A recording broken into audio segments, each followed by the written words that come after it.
նրանք կարող էին իրենց ներկայությամբ այստեղ մեծ դեր կատարել, բայց մենք մնացել ենք այնքանով, որքանով որ մնացել ենք։ Ուրեմն պատճառները շատ են, պատճառները նաև պատմական են, ազգային ազատագրական գաղափարախոսությունը եւ հայրենասիրությունը Հայաստանում գրեթե երբեք չեն խրախուսվել իրենց մաքուր տեսակով, եւ Խորհրդային Միության օրոք դրանք այնուամենայնիվ որոշ չափով աղճատված են եղել եւ որոշ չափով էլ ճնշված վիճակում են եղել։ Բայց այնուամենայնիվ ներեցեք, ձեզ ընդհատում եմ, սովետական տարիներին 36 թվականի Ստալինյան սահմանադրության մեջ հայոց լեզուն մեր հանրապետության համար հռչակված էր պետական լեզու։ Նույնը 78 թվականի սահմանադրության մեջ։ Այսինքն այն ինչ չկարողացան անել այդ տարիներին, այսօր մենք փորձում ենք իրականացնել անկախության շրջանում։ Այսինքն սովետական կայսրությունը ավելի նախընտրելի է, քան ռուսական կայսրությունը։ Ես հենց դրա համար էլ նշեցի, որ որոշ չափով էր այդ ամեն ինչ աղճատված, Խորհրդային Միությունը ինքը սարսափելի հակասական երևույթ էր, մի կողմից ճնշում էր այդ գաղափարախոսությունը ազգային ազատագրական, մյուս կողմից Խորհրդային Միության օրոք են կառուցվել եւ Մատենադարանը եւ մեր բազմաթիվ այլ կրթական գիտական կենտրոնները, բայց այսօրվա իրավիճակից ավելի վատթար իրավիճակ, երբ քո պետության գլխին կանգնած են մարդիկ, ովքեր ամբողջությամբ խորթ են ազգային արժի համակարգին, որոնք ուղղակի չեն ընկալում ոչ հայոց լեզվի, ոչ հայոց մշակույթի, ոչ հայոց պատմության ռազմավարական արժեքը, այսպիսի իրավիճակ թերևս հայ ժողովուրդը իր ողջ պատմության մեջ չի ունեցել։ 4-րդ դարում ունեցել ենք։ Ես վստահ չեմ, որ 4-րդ դարում այսպես իրավիճակ է եղել, որքանով որ ես ծանոթ եմ այդ։ Հայաստանը բաժանվեց Պարսկաստանի եւ Բյուզանդիայի միջև։ Այո, բայց դա չի նշանակում, թե հայոց վերնախավն էր այդպիսի ցանկությամբ տոգորված, որ պետք է բաժանվի։ Եթե դուք կարդաք Ղազար Փարպեցի, այնտեղ շատ հստակ մի կարևոր նախադասություն կա, թե ինչ է ասել թագավորը այդ բաժանման ժամանակ։ Նա ասել է. երբեք մեր պատմության մեջ այսպիսի դժբախտություն չի եղել։ Ինչու պետք է հենց իմ օրոք այն պատահեր։ Ես մեջ բերեցի ոչ բառացիորեն, բայց գրեթե բառացիորեն։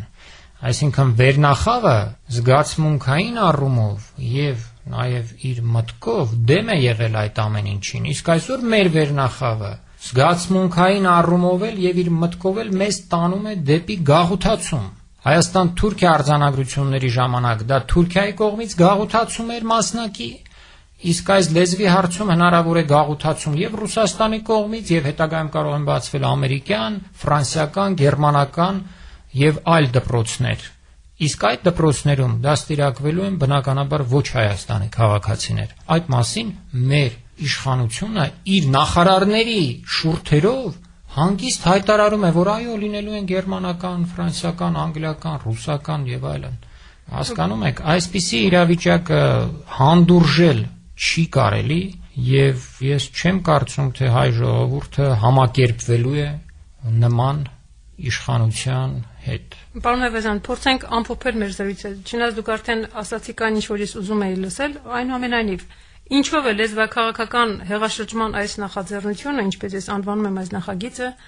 սպառնում մեր երկրի ազգային անվտանգությանը։ Ինչպես մեր լեզուն փրկենք մեզնից։ Դե այստեղ բազմաթիվ պատասխաններ արդեն տրվել են, ինքս ես էլ եմ մի քանի հոդվածով հանդես եկել, փորձեմ համառոտ ներկայացնել։ Ազգային լեզուն կազմում է ազգային մշակույթի եւ ինքնության հիմքը։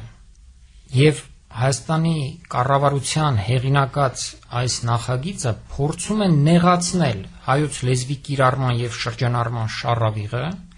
եւ պակասեցնել հայերենին պատշաճորեն տիրապետողների քանակը։ Սա ուղղակի հարված է Հայաստանի Հանրապետության ազգային անվտանգությանը մի քանի կենսական ոլորտներում։ Հայոց մշակույթին եւ նրա զարգացման հեռանկարներին է հարված, որովհետեւ օտարալեզու կրթություն ստացած հազարավոր տաղանդավոր երեխաներ այլևս երբեք հայերենով չեն ստեղծագործելու։ Հայաստանի ժողովրդագրությանն է հարված, որովհետև այլալեզու կրթություն ստացածների մեծամասնությունը օտարանալու է եւ անհաղորդ մնա իր հայրենիքի պատմությանն ու մշակույթին։ Այնուհետև ընդմիշտ լքելու է Հայաստանն ու մեկնելու այն երկրները, որոնց լեզուներով կրթվել ու դաստիարակվել է։ Հարված է նաեւ հայաստանաբնակ ժողովրդի մշակութային միասնականությանը։ Այստեղից մենք փորձ ունենք, խորհրդային տարիների փորձը, երբ Հայաստանում օտարալեզու եւ հայալեզու կրթություն ստացած հայերի միջև առաջացել էր հասարակական ու սոցիալ-հոգեբանական լուրջ լարվածություն, եւ հիմա, երբ դեռևս քննարկվում է այս նախագիծը, դեռ չի ընդունվել, այդ լարվածությունը նորից սկսել է զարթնել, եւ վերջապես սա հարված է հայ ժողովրդի արժանապատվությանը։ Իր երեխային օտարալեզու դպրոց տվող հայաստանաբնակ հայն ի սկզբանե զոհաբերում է եւ իր արժանապատվությունը եւ իր զավակի արժանապատվությունը։ Պարարտ հող է ստեղծում օտարամոլության, նաեւ թերարժեքության բարդությունների համար, ինչպես նաեւ դրանց ծայրահեղ դրսևորման ազգային ինքնատիացության համար։ Այս երևույթները առկա են հայոց միջավայրում։ Մենք սեփական ձեռքերով, այսինքն ոչ թե մենք, այլ մեր կառավարությունը չանցալով մասնագիտական